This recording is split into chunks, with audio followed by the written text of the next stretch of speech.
Good morning, everybody. It's me by myself right now, and I'm getting. You guys all know how this rolls. We gotta start up a couple of things here, so bear with me a second while I make sure that we have the volume off. And well, maybe you guys can hear me. There we go. Sorry about that. And now we're gonna boot up our um, what am I trying to boot up here? I'm trying to get my clubhouse started as well. Lori's going to be hopping in a little bit here because she is currently um, getting ready for what am I trying to do? Getting ready for the annual meeting for Orange County Realtors. So we're going to try to get this going, and let's see, what are we doing? We're doing something here. Yeah, we're doing something. So bear with me for a second, and cut me a little grace today. But we're having the beginning of, it looks like, another wet week. I'm hoping this is just a temporary thing, and we don't have to worry about that too terribly much longer. But it's May. Good morning to you guys out there. It's today's a little special day for somebody. You can see gorgeous flowers that I received, and let's see if we can figure out how to get this darn clubhouse thing going. It has been having trouble this morning. If you are one of our clubhouse listeners, there has been a lot of problems this morning. I listened to a great show that they have on there. Oh, thank you. Show that they have called News. It's 5-minute news, and it's a great show, but it kept disappearing for the host. It kept disappearing for me. So I'm not sure if we're having problems with that right now or not. So we're going to just go ahead and get this room going. And I was hoping. And anyhow, hope we're all having a good day today. And the market continues to be nuts. I know our inventory has kind of plateaued a little bit. I keep really good track of the Orange County. Rancho Santa Margarita is basically where I do my numbers. And I know what a good number is and what a not so good number is. And let's see, we're going to just start this room. Let's see. I am having a heck of a time here with my friend Clubhouse. But anyhow, so we were seeing consistently under 20 homes on the market in Rancho Santa Margarita proper. I'm not counting Dove Canyon and Robinson Ranch. Those are their own little deals. But we've been hitting 20. And we've been kind of staying at 20. And I know if you listen to Stephen Thomas on Friday, Stephen believes that we're going to see the inventory start increasing because it's spring. Now, personally, I argue that a little bit because we haven't really had seasonal activity for the past couple of years. I don't know if you guys remember the second half of 2018, the first half of 2019, we should have been coming out of the gates like gangbusters, for spring of 2019, and it didn't happen. So, ever since then we had, then we had COVID, and then we really had no season because our big spring market got to sleep for a few months, and then our inventory never really recovered. It was a pretty hot market. I know some people were saying it wasn't a hot market leading into COVID, but honestly, I thought it was pretty darn hot. We were having multiple offers and big crazy open houses and all of that, but we've just never been able to bring that inventory back up like we did like in May and June. We had some pretty decent inventory. And thank you guys for all the birthday wishes. That's so sweet. Thank you. But back to the inventory. So we have just, we have seen obscenely low levels, and, we keep hearing historic lows, like the interest rates, we have historic low interest rates. Well, the next day we have historic low interest rates. We've really got super low inventory. I've only seen it this bad one time, and that was March of 2012, which kicked off the super hot market that was recovering. And it hasn't really helped. So it's tough. It's a very, very tough situation. And I don't know. I mean, honestly, put your comments in what you think might be happening. And we're going to see now if we can kick off this. Sorry, Clubhouse doesn't want to cooperate today. So if you were waiting for Clubhouse, it didn't happen. Sorry, dead room in Clubhouse. It's having a lot of issues this morning. So let me just tell Lori, don't worry about Clubhouse because it's not happening right now. Anyhow, so, I don't know. What are you guys seeing out there? Throw some comments in. I have people talking about listing, but they're not listing yet because they can't find anywhere to go. Do we think people are going to start listing? It's really, really interesting. In fact, I have to go show property this afternoon. Great thing to do on your birthday, right? Let's go out and show an out of town buyer property. And I'm showing them senior communities in Rancho Mission Viejo. Guess how many houses I get to show them? One. In a community of I don't know how many homes, I get to show one house because that's all that's available. And they're in between villages. They don't have any new construction that we can get to see. The last one just closed out. And it's like, well, what's a girl to do, right? It's very disappointing because it's like I feel like I'm a subpar agent today because I can't give them the proper tour that I was hoping to do. And it's not good, and I've got one guy, there's an active listing, they won't even let me in it. They're like, oh no, we stopped showings on Saturday. It's like, you showing it's active. So, that kind of gets to the, ethics in a hot market that we've been talking about. And, what's the ethics there? They're saying it's active, but I can't show it. So it isn't really active now, is it? And actually, that is a CRMLS violation. It's an MLS violation, I should say, and CRMLS would be the entity to enforce it.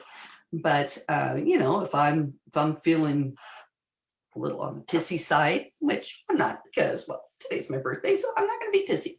I asked him Saturday, would he allow me to show it Monday? I haven't heard a word. Still showing active. That's a misrepresentation of the availability of the property. If he has no intentions of showing it, he should have it on hold. Now, a lot of people don't like to put it on hold, and that's just something, if it's going to be a few days before you can put it under contract and you don't want to have any more showings, hold would be the proper status because the seller says no more showings. So it's on hold until they can review all the offers. Instead, it's showing as active. I have these clients saying, well, what about this one? It shows it's active. And it's like, yeah, it's active and I can't get us in. So, that's something that we need to be a little bit more cognizant of, especially with these multiple offer situations when we have, you showed over the weekend, and I do this myself, you say, okay, I'm going to get you in here Friday, Saturday, Sunday.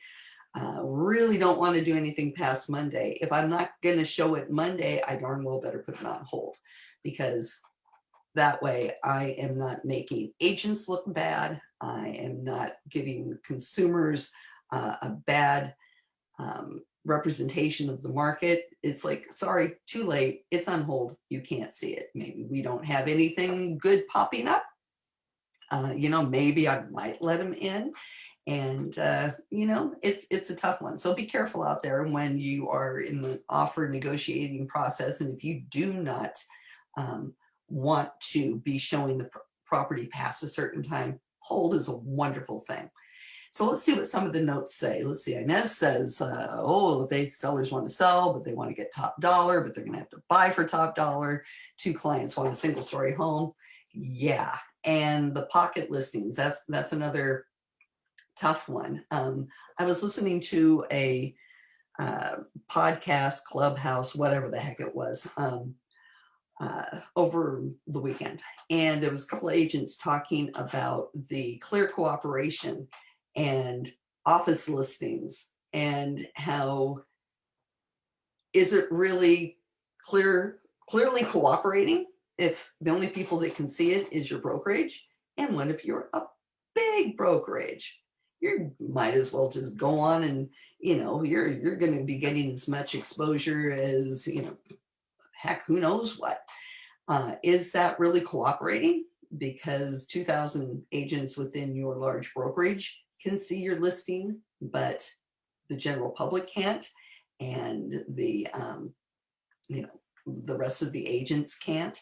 So that's kind of an interesting thing. I think we're going to be trying to get someone from CR MLS on and have a little bit more of a conversation of about what are we going to do with how's clear cooperation working out for you. So stay tuned for that one. And and it's hard too, especially when you do have clients that are looking for the same thing. That's always fun, especially if it's your listing and you have two clients of your own that want that listing that you have. But that's when you really are dancing on the liability tightrope. Let's see. Yvonne says, I'm seeing more sellers asking for a rent back or contingent on closing a replacement property.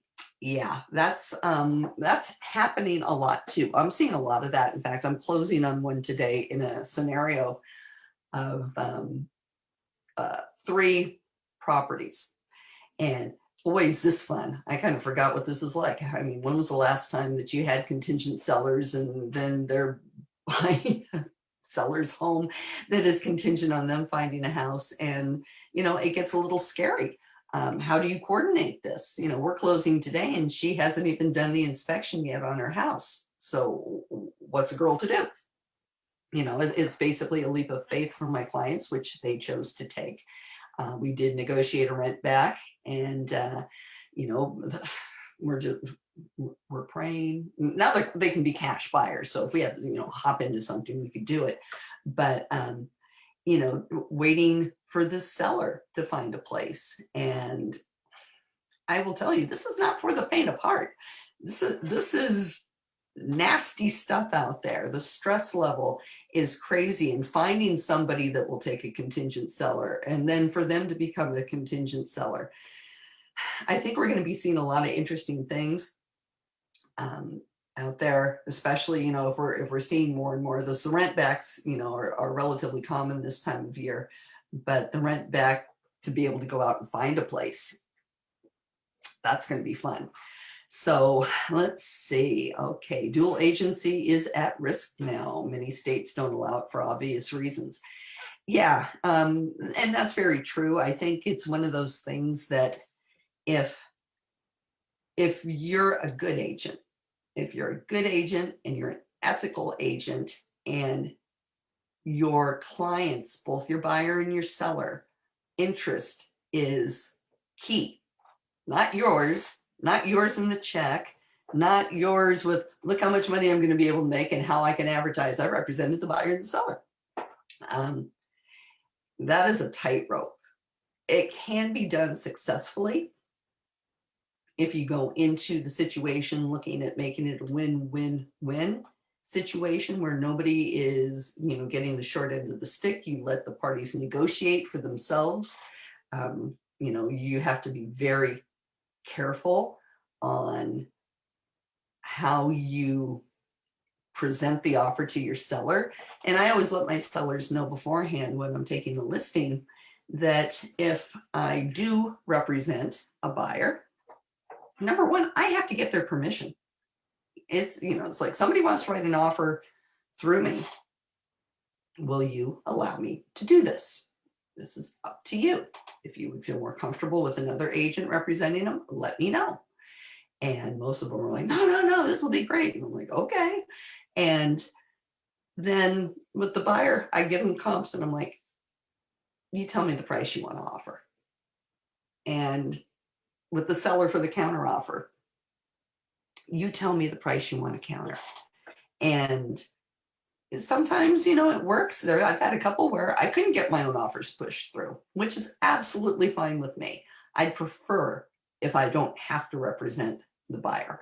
But sometimes we have people, especially now, going out there saying, I can do this on my own.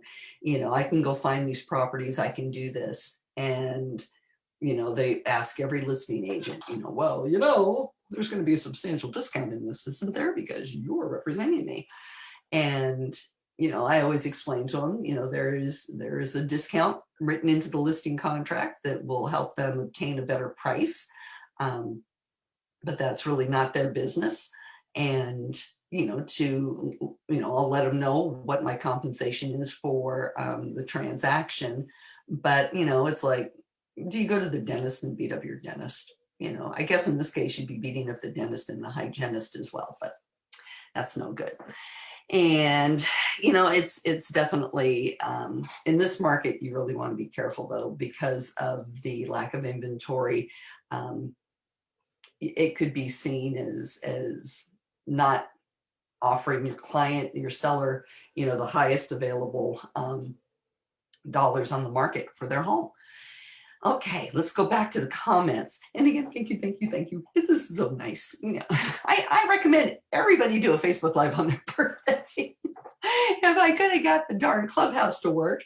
Oh, we have a friend joining us. Hello. Hello. Hello. Let me get us into gallery view here. There we go.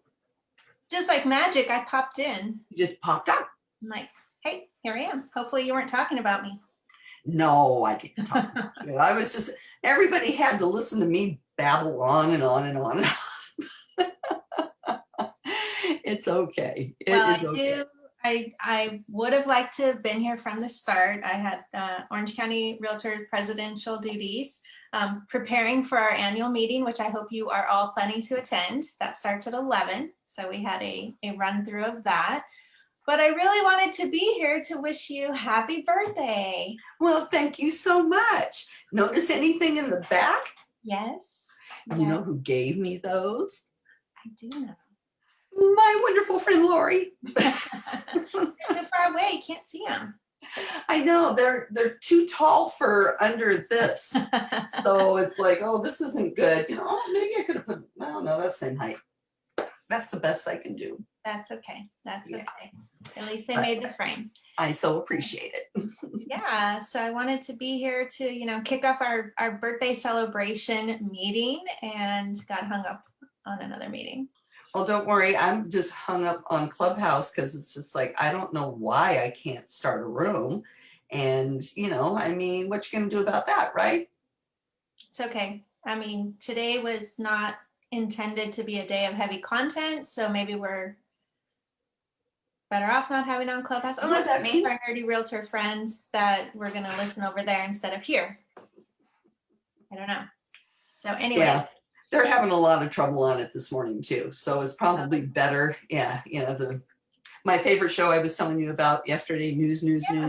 Oh, they were losing. People were dropping right and left, and I kept having to sign out and sign on and sign out and sign on. It was just really, I think they're having a bad Clubhouse day. Oh. They must all be out celebrating my birthday. Probably. Or the Ides of March. Or could be that. Who else had same birthday? Who? Ruth Bader Ginsburg. Oh, well. You should have wore some pearls today. Come on. I should have. Instead, I'm doing Mr. T. Yeah, you've got a lot going on there. Oh, my heavens. Yeah. Well, what have you been talking about for the last almost 20 I've been kind of going with the recurring theme of ethics in a hot market. Okay. And about how agents aren't, showing houses on hold. They're showing them as active when there's really no way to get in them because they're negotiating offers. And it's like, that is an MLS violation. And oh gosh, just, Lisa babbling, waiting for my friend. I do have a good COVID experience related to a listing to share with everybody.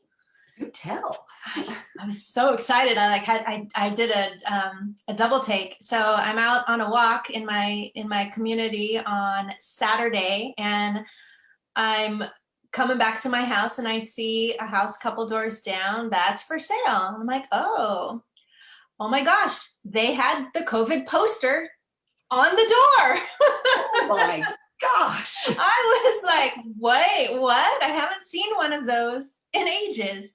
So I was really surprised. I almost took a picture, except I didn't take my cell phone with me on what I thought was going to be a two-minute walk turned out to be a 30-minute walk, which was good. It was a good thing. But I did not bring my cell phone. And so I couldn't take a picture. But maybe later today I'll run outside and take a picture, because I was so excited. We keep talking about all the people who are not doing it right. And this agent is doing it right. So I was really excited about that. That's nice to see that, because we don't see that nearly enough. No. So, well, and then what else is important in a hot market? Well, I think what's especially important is relationships. I agree. We talked a couple weeks ago about communication, but it also comes down to relationships. If you can build some rapport with a listing agent right away, that's to your benefit. Possibly if you already know them, then that makes things a little bit easier. We used to go to marketing meetings, and some people would only go if they had a listing to pitch, but others go because they want to highlight the fact that they are active, they're in the business, they show up, and naturally you just start building relationships.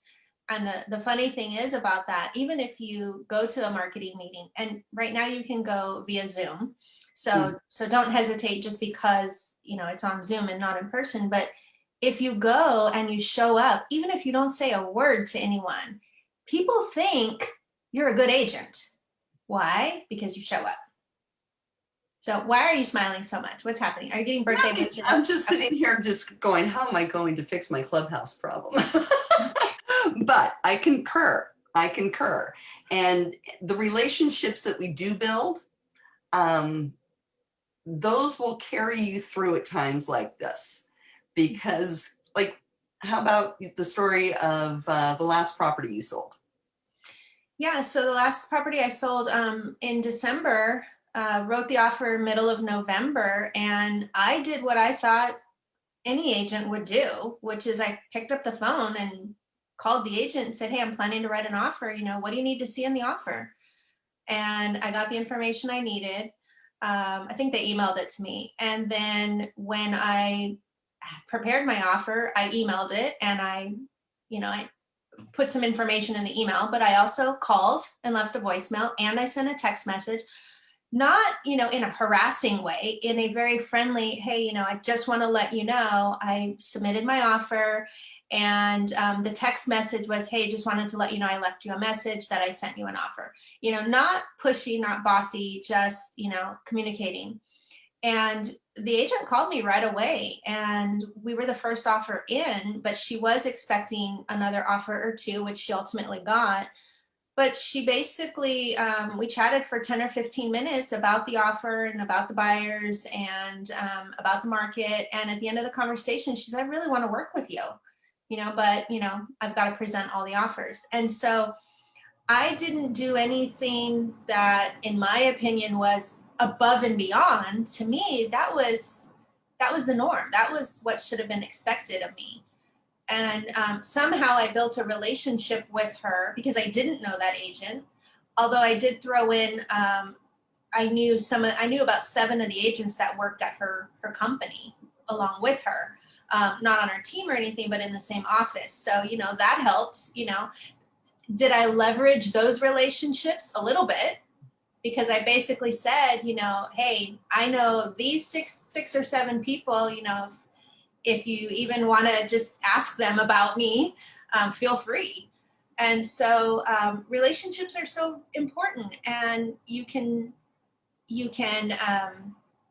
build relationships even during the transaction. And if we really stop and think about it, I mean, I've worked with thousands of agents in my career at this point, and I don't know how many times, about a nickel for every time I heard that was the transaction from hell. I would be so rich right now. Mm-hmm. And the thing is, I've sold over 20 homes in my career. I mean, most everybody in this group knows that I spent more of my time on the corporate side, the management side, but I have still been in the business for 19 years and have sold over 20 homes personally.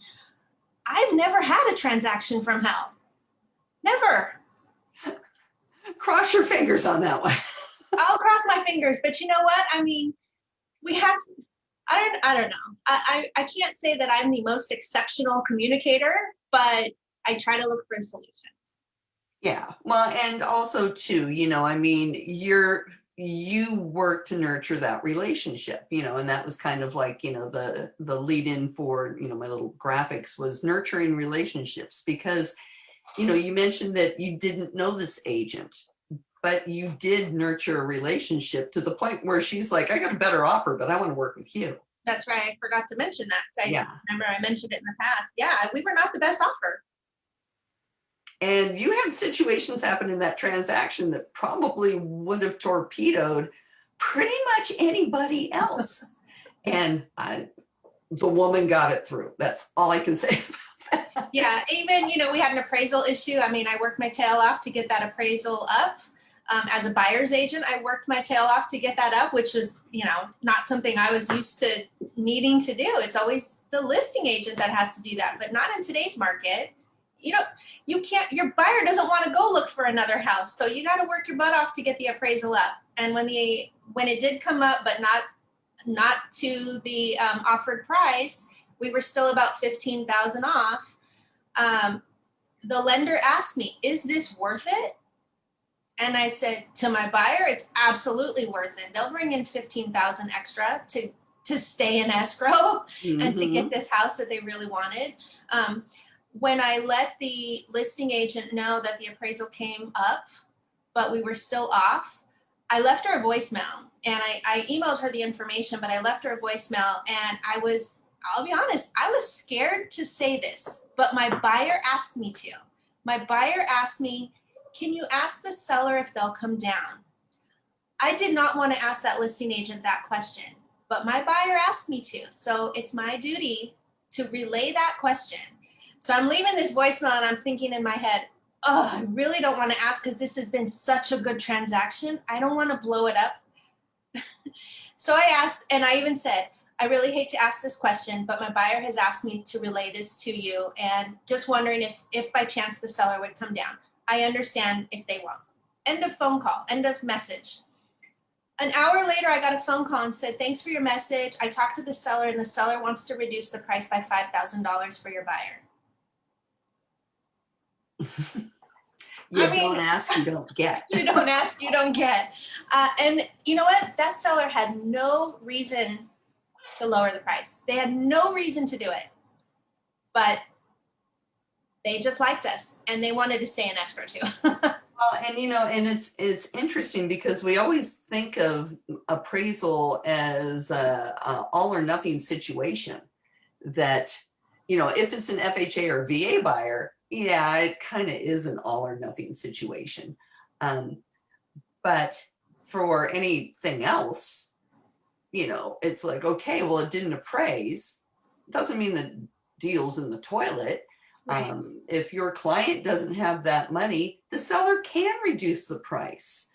You can, there's a hybrid you can do, raise it up, lower it down, do whatever, so people panic now in this market right now is kind of interesting. And that's the only reason, I had an FHA offer in on a property that was priced, they came in high, trying to buy the listing. They're like, we need this house. We'll pay you what we want. We need this house. And it didn't appraise initially. And it's just like, oh my gosh. Well, unbeknownst to me, they were also dumping that lender and going conventional and they had gone conventional, but never told me they weren't doing FHA. And I thought, oh, holy crap, that appraisal is going to stick with the house. And we have now lost any future FHA buyers for, what is it, 6 months or whatever the appraisals stick on them. But, we had another appraiser come in and we made it, which was crazy. But, you have all kinds of different appraisers. So it's like appraisals are like a box of chocolates. You never know what you're going to get. Thank you for us now. Because it's luck of the draw. 2 appraisers, same comps. There was only one variable, which was a closing.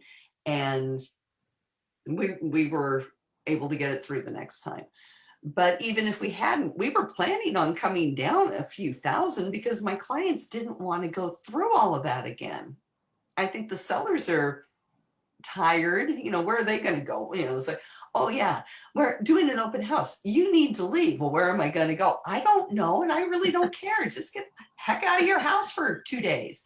And that's a big ask. It's a very big ask. And so sometimes it will behoove them to really sit down and think about the situation and say, do I want to go through with this all over again? I'm making how much on this house versus a couple of months ago, Yeah. And again, that's another relationship thing, is having a good relationship with your client where you can have these discussions and say, here's our options, not just, well, it didn't make appraisal, so let's go on to the next offer, which probably isn't around anymore. And, let's just go back on the market. Maybe they don't want to go back on the market. Maybe they will make an adjustment. Put all the cards out there, all of the options, and let your client make the decision instead of you making the decision for your client. Yeah, and it's really, really important that we understand what really is the motivation of the client. Is it time or is it money? Because it's one or the other. And so if it's money, great. Well, then you can go back on the market, or you can stay on the market until that higher offer comes in. But if it's time, look at the lower offer or the first offer, or trying to work it out so you're not paying another mortgage payment because the escrow cancels and you're going to bring in the next buyer. So it's important to have those deeper conversations with your client. And sometimes you have to have the initial conversation and they'll tell you one thing, but sometimes you have to play therapist and figure it out. Figure out what are they not telling me, but there's something more to this. And sometimes that's the deeper conversation that has to be had. Exactly. And there's a lot of things that you can do to kind of, pave the road to a smoother escrow, when you're, taking a listing, or even maybe even before you take the listing, when you're building that relationship with that seller. And even if they've sold property, numerous times, I always throw a reminder in about how stressful the request for repair situation is in the transaction. And I mean, I don't know about you guys, maybe it's just me. It's the one part I hate more than anything. And I let my clients know, hey, we're going to be negotiating, the sales price, and we're throwing around thousands, if not tens of thousands of dollars during the negotiation process on the sale of the home. And everybody's cool with that. And then we go and we have that situation where now they do an inspection. They're, depending on the agent, buyer, and inspector, all kinds of things can kind of go sideways, with things that really shouldn't be an issue. And the stress that comes forth is now you have this buyer who said, I'll do anything to get this house. And then they do the inspection. This place is falling apart. And it doesn't matter if it's a hot market, slow market, whatever, probably a little bit more pronounced now. And, what did I just buy? It's going to collapse. I'm going to shut the door and all the windows are going to fall out. And, this is horrible. There's a cracked tile in the kitchen, all kinds of crazy stuff. And then your buyer gets this request for repair saying, well, this is wrong, this is wrong, this is wrong, this is wrong. Everything's at the end of its useful life. It's all still working, but it's all at the end of its useful life. And, we're ripping your house apart and we want $10,000. how dare you insult me like that? And I always prepare my clients saying, we're throwing around tens of thousands of dollars at the negotiations of the sale, but then when it comes to throwing around a couple of hundred to fix a couple of things, keep the big picture. It's a couple of $100. Right. Don't take it personally. And a lot of times I'll tell them, just here, I'm going to give you the request for repairs. Look at it. We'll talk about it tomorrow. So we can keep that happy relationship where they see it, they get upset. Granted, usually I see it and I get upset and I've got to wait a couple hours before I can give them my seller. And then we just all talk about it as calm, rational people. And then I always tell them, remember when we were talking about this when we listed your house? Let's look at it in hundreds and not tens of thousands. And getting through that sometimes, especially now, because of what a lot of agents are doing, they're letting their buyers bid real high for a house, get the house, do the inspection, and then beat the daylights out of them on the request for repairs, trying to regain their footing on where they think they should have bought the house for. And now that's not cool. That's just not a cool thing to do. But we're seeing a lot of that, and being, salvaging that relationship that just got blown out of the water right now. That's always a real trick too. So, you have to be professional and don't take ownership. A lot of us, me included, we'll take ownership of the situation, and it's not my house. It's not my house. Right. Well, I was looking for popcorn because I was enjoying the Lisa one woman show where she's playing all the characters. Well, when she does that. She gave a really good overview of the reality of the request for repair dance. Yeah. And really, I mean, that we're the messengers, and that's a problem. A lot of agents do take ownership. I genuinely think there's a real estate school out there that's teaching agents how to be on the cell phone and pace. Just be on the cell phone and pace back and forth. My client's not going to do that. They're never going to go for that. You didn't even ask your client. How do you know they're not going to do it? So it's like, let's tone it down. Let's not take so much on it. We are the messengers. We are the vessels of communication. Hey, in the example with my buyer says, will you ask the seller to come down in price? Okay, I don't want to ask, but I did not say they're never going to do that. However, I did set an expectation. They have no obligation to do that, but we can ask and we can see. And then I relate it to the listing agent saying, hey, kind of hate to ask this, but my buyer's asked. Could you ask your seller? Now, at that point, she had an obligation to ask her seller because she's been asked. It's just a communication. I think you said something really important, though, about setting that expectation at the listing appointment. When you were signing the contract, you were talking about what's going to happen. And I like to explain it to clients that we're running, like the 400-meter race, and we're jumping over hurdles. So the first hurdle is just getting the offer accepted, or in the case of the listing side, picking the offer. The next hurdle, because that's a negotiation. The next hurdle is the appraisal and then the home inspection and then the request for repairs, and whatever order those happen each transaction, you have a hurdle to get through. And it's like, once you get through those three, well, really four, I feel like, okay, now we just have to finish out the race, and we've gotten over all of the hurdles. But preparing the clients for those things that come up is so important, because from a buyer's point of view, they think, hey, once we got the house, like, it's easy, like, we're the winners. Well, we're not quite done yet. Yeah, I always, I prefer the golf course analogy. Okay, let's hear that one. It's basically, we're, when I don't even want to say when I get the listing, whatever. It's like when we accept an offer, we've just pulled up to the golf course. We're getting the bags out of the trunk. And boy, we still have a lot of different places we need to go. And there's going to be sand traps along the way. You're going to be, hitting balls out of areas where they shouldn't be going and everything. But, once you get to that last green, then we're going to be okay. We might even go to the 19th hole and celebrate. But you know, it's a long journey, and you have to set up the expectations properly. You know, another one is now, you know, what does it take to get a pre-approval letter? I mean, really, you know, from a lender, really doesn't take much. Let's see, are they live? Yeah, okay. You know, but I mean, there's more to it than that. And when, you know, especially when somebody says, I want to see a DU approval before I even look at your offer. Well, I have found out numerous times that a DU approval doesn't mean crap until somebody's actually looked at a borrower's file. And everybody sounds great on paper.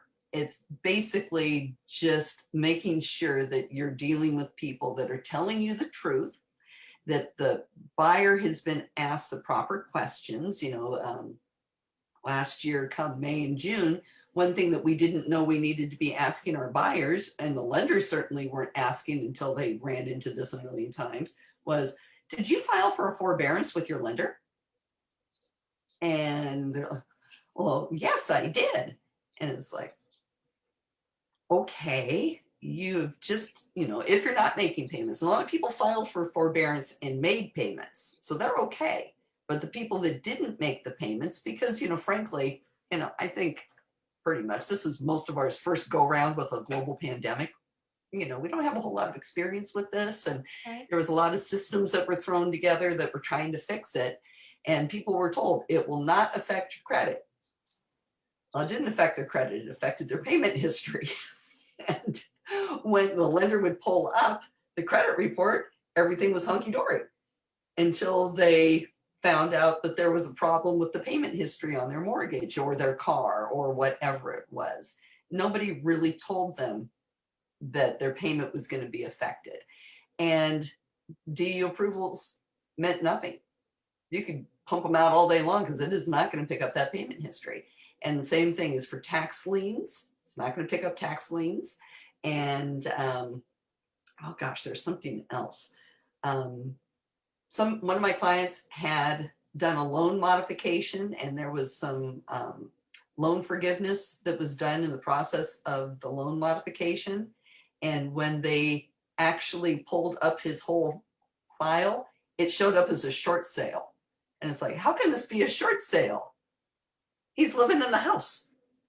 This can't be. We're in the process of selling it right now. How can this possibly be? And that was how the lender looked at it, was this was a short sale. And boy, did we have to scramble on that one. But we made it. We made it. But there's different things that happen that people just don't realize, or besides, sometimes people lie, as Pam says, you know, well, they didn't ask me, so I'm not going to say anything, or they're not going to find out about that tax lien. Yeah, that's the one that gets me, is they don't tell you. So this goes to setting expectations again. You got to tell me all the secrets because we're going to find out anyway. Yeah. But you know, I remember hearing about one where they didn't disclose a forbearance, and then when it was discovered, they said, "Oh, yeah, that was on my car." We're like, "Oh, okay. No, it wasn't on your car. It was on your house. Are you, unless you're living in your car." Those are two very different things. Mhm. And that took months to clean up, but they Yeah. cleaned it up. Yeah. It's definitely one of those things. And these people don't do this all the time. Yeah. You know, they don't do it all the time. And Which is why it's always surprising to me. If people, okay, we can say it for clients, we can say it for agents. If you don't do this all the time, that's the time you need to ask questions. exactly. Not hide under a rock and pretend no one will figure out that you don't do this all the time and you don't know what you're doing. Like, we're going to find out. Yeah, Especially exactly. if you're doing a transaction with Lisa or I, because we're like super sleuths. Trust me. If somebody even says somebody's an agent, Lori's checking on their DRE number like that. Boom, you know. Sometimes we'll double team. I'll do the social media check while she's doing the DRE check. Maybe a production check.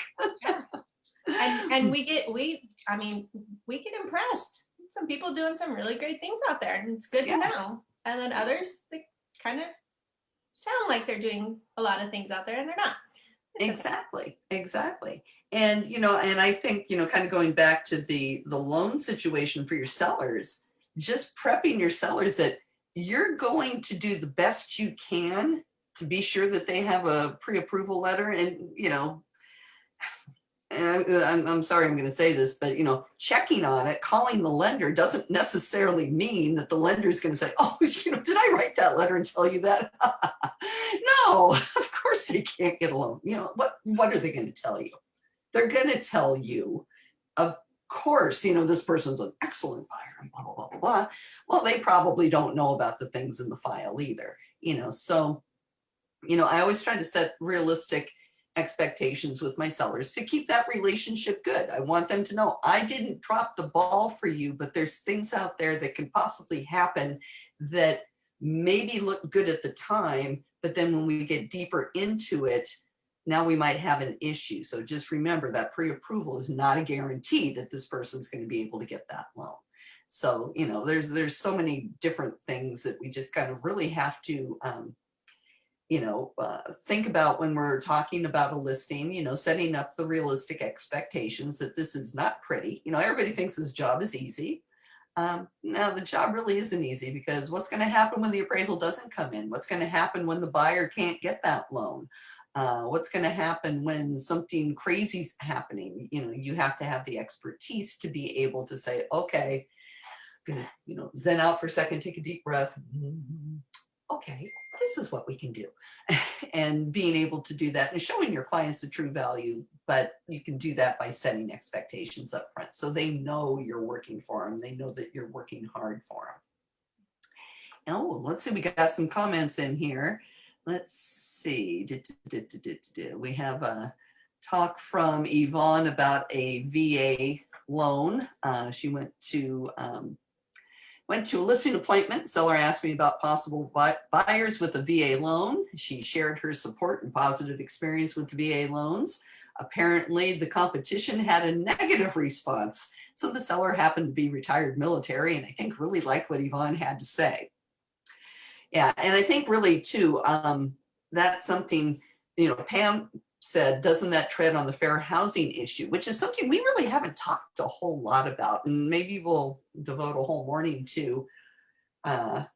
If veterans are a protected class, people don't want to take VA loans.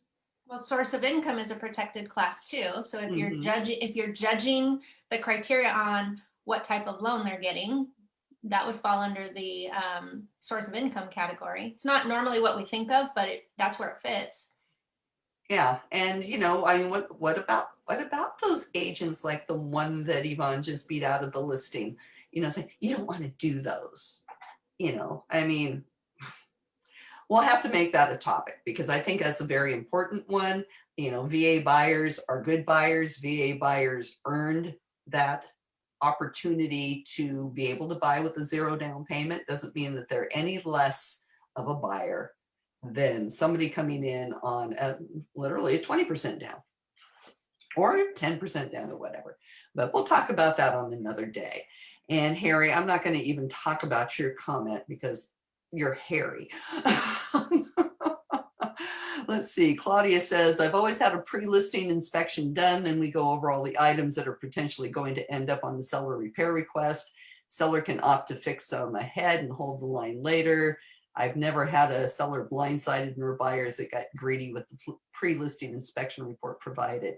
And, and we were talking about that earlier this week, about is that a good idea? And it's a double-edged sword is my conclusion on it. It's, I always recommend that my clients do a termite report.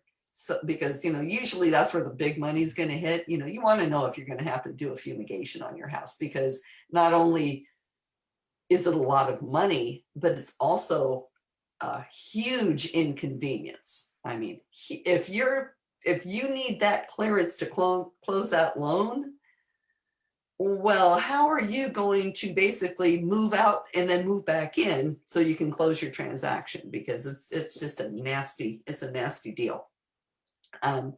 But some of the other inspections, my assistant kind of said, I really wish I would have had my own termite company come in when I bought my house, because she bought a house that was full of termites that the termite company that the seller picked didn't call out and didn't fix the things that they were supposed to fix right, and resulting in a leaky roof. And she's like, if I would have been allowed to bring in my termite inspector, then they would have found this and I wouldn't have been in this bind. And it was a big bind. Now, granted, I personally still think she should have filed complaints on the termite company and the agent. But, you know, we don't do that sometimes when we should. What are your thoughts, Lori? Yeah, I think that, it's a good strategy to have the sellers do an inspection prior to listing, or, right after they've listed, so that they are aware of what a buyer might possibly ask for. It can be really helpful. It has to be disclosed, obviously, so that report has to be provided. And you, as the agent, now you have knowledge too. So now you have to disclose things that are in that report that you may not have otherwise known or should have known. But other than that, I think it is a good strategy, especially when you want to make the escrow process as smooth as possible. There are other areas, other markets that's their standard of practice. We hear all the time in Northern California, especially in the Bay Area, when they go on the market in the MLS is all the attachments of the reports and disclosures. And so prior to someone even writing an offer, they have all of that information ahead of time. So it's not completely unusual to do that. It's just not the standard practice in our market, but it's not a bad idea. Yeah, and and that's a good point about the reminder that we all have to turn over any reports that are in the seller's possession, or if you listed that house before or represented that client when they bought it, and if you have any, you have to hand those over as well. And I think what people forget, to add to that point, is the brokerage has to turn over the reports too. So maybe you as the agent didn't list that property, but one of your colleagues in your company did. There's an expectation that the brokerage has the report, and the brokerage is really the one representing the seller. And so if one of your colleagues, even in another branch, represented, then technically the brokerage should be should have knowledge. They don't necessarily have to turn over the report. That's the seller's responsibility, but there's a presumption that the entire company knows the condition of the property, which in reality is not true. But I did hear a case a few years ago where that was an issue, where there was an issue on a listing and that brokerage had previously represented that property, and so the brokerage should have known. There was some liability there, but I don't think it was huge. Yeah, and we can both remember a certain transaction that took place in 2020 where an agent had all kinds of reports and inspections and everything and was almost refusing to turn those over. And it's like, I know that you represented these people last year when they bought this house. You have to turn this over to me, especially because I'm asking you to turn them over. She should have turned it over, but, it was like yanking teeth. Yeah, it's one of the questions on the SPQ. I don't remember which one, but it says, seller, are you in possession of any other reports or inspections? And they have to mark yes or no. And so, if you bought the house in the last few years, you most likely have those files still. Yeah, exactly. And, it's better to be safe than sorry. And especially kind of going back to what we were talking about for like if the appraisal doesn't come in or something like that, if you say, we'll go out and get another buyer. Well, if you received an inspection report for that transaction and it's in your possession, now you get to go through it all over again, hand a report over, that buyer is still going to come in, they're going to do an inspection. Sometimes it's just best to try to make things work the best they can. And we are getting all kinds of good comments in here. Let's see. Yeah, Daniel Liu said what's working against VA buyers right now is if they don't have the cash to go over appraised value, then they're in a disadvantage. And actually, there's the FHA VA addendum that basically says, gosh, if this doesn't appraise, we're out. And so that doesn't help the situation either. Let's see, there was something in here. It was Janet Dorsey is here with all kinds of wonderful remarks. And she said, loan program is not source of income. It's a financial product that is a choice of the consumer. We have to educate sellers. Well, wait a second. We have to educate sellers on choice of loan product. Denying a buyer based on a VA loan, however, could have a disparate impact on veterans. To my knowledge, there has not been a test case for fair housing violations based on using a VA loan. The same could be said for denying FHA loans when the property qualifies for an FHA loan. And that's, yeah, that was kind of what I was thinking, because you can say, hey, you're not even presenting my offer because I'm using a VA loan, which means I'm a veteran. And agents really got to watch themselves walking in, to their sellers saying, well, I can take these. Why not? Yeah, that's a good point. She's right. I was thinking source of income, but my brain was thinking source of funds. And, there may still be an issue if their income is strictly their VA benefit, though. I'm not sure. I feel like it's a gray area right there. Yeah, exactly.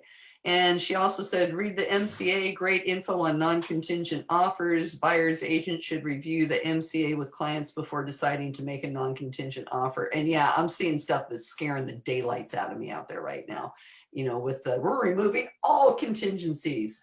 And that's something we'll talk about on another show, going back to that conversation we had about, hey, I just wrote a non-contingent offer and I changed my mind. And maybe we'll talk about that next week. But one thing Daniel Wu, my back row buddy from our focus group, says, if the seller paid for the inspection reports, is it not their choice whether to provide the reports to the buyers? It doesn't matter if they paid for it or not. It's a report they have in their possession. It's knowledge they have. Yeah, and that's the most important thing. If it's in your possession, you have to turn it over. And it doesn't matter who paid for it. If a kid down the block decided, I'm going to do I have an apprentice program I'm working on with an electrician, and I'm going to sit here and oh, look at, you've got all that horrible wiring and those fuses that aren't made anymore. And, and then you're like, is this true? And you check with another electrician. Guess what? You got a problem with your electrical system. And you better say something about it, because believe me, they're going to find out, especially if the neighbor kid said, when I was working on my apprentice program with the electrician, I found out that house has blah, blah, blah, blah, blah. And yeah, you don't want that happening. And let's see, I had an agent tell me on Friday that if I had an FHA or VA loan, not to bother sending the offer. And if conventional, it had to be over 5 or 10% down. And all termite reports must be disclosed. We got that too. Yeah, the termite reports definitely have to let people know about that. Neela, I think that person could be in a lot of trouble. That's I hope they didn't put that in their printout in their MLS. Let's see. And Pam says, sounds like we need a code of ethics review. Golly gee, Pam, I wonder who we would go to for that. Yes, I think Pam would be our go-to person for that. She's highly, highly versed in all of those details. And she's seen a number of test cases to give examples. Exactly. Hey, guess what? It's 10 o'clock. Well, it's 9:59. It's 9:59. And you have a meeting you have to run off to. Yes, it starts at 11, but I gotta go curl the hair. I don't know with the weather right now. I mean, I don't know what's going to happen. I'm not going outside. The meeting space is right here, so I don't have to go outside. It won't matter. Open a window. It's don't open a window because it's really raining. Oh, is it raining? Oh, okay. Didn't know. Your hair will just. Well, thank you all again for the birthday wishes. I so appreciate that. And Olivia, happy birthday tomorrow. Happy Oh, birthday to all of my fellow March birthday buddies, because there's a lot of people born in March. I don't know whether it's just because my birthday's in March that I notice it, but um, I personally think March birthdays are the best. Just saying. I think September is pretty good. Yeah, September's good. And yours is in Then we March, get to mine's in have Lori's September. party. So we have one every 6 months. Party every 6 months. Right. I like that. I like that. Well, I appreciate all of you coming out here and joining us this morning and wishing me happy birthday. And please be sure to tune in and listen to Lori as she gives her report, her state of the association. Is that what you're doing? Pretty much. Yeah. Is there any tidbits, anything good that we should know so we don't miss this? And Daniel says, yes, September's best. Okay, good. Well, I can't give anything away because then you won't tune in. But we do have an update from our president-elect from the National Association of Realtors. She's presenting. We have our president-elect from the California Association of Realtors. He's presenting. And then we have an hour allocated for an economic forecast. And who is this person doing the economic forecast? This is a new person. It's Dr. New to Robert us. Klein-Hens. And through this process, I've learned that he used to be a deputy chief economist at CAR. Ooh. See, now we learned something. So now Yes. we want to hear what he has to say. Yes, So- he has his own business now, but he used to be at CAR. So if you want to hear an economic forecast from him, then be sure to tune in. That will be in the second half of the program. So it's from 11 until 1. Fantastic. Great. Well, we will be there with bells on or gold chains on. Gold chains on. doing my Mr. T, I could get a backward baseball hat and pretend I'm a rapper, but Well, it won't be on video, so we'll all miss it. But us nerdy realtors will know. We'll know that's what right. they look like. That's right. Yeah. Yes. So I hope Okay. to see you all there. And my dear friend, happy birthday. Thank you so much. And thank you all for being here today. Be sure to catch Lori and go out there and drive safe, stay dry, and sell a house. We'll see y'all later. Bye, everyone.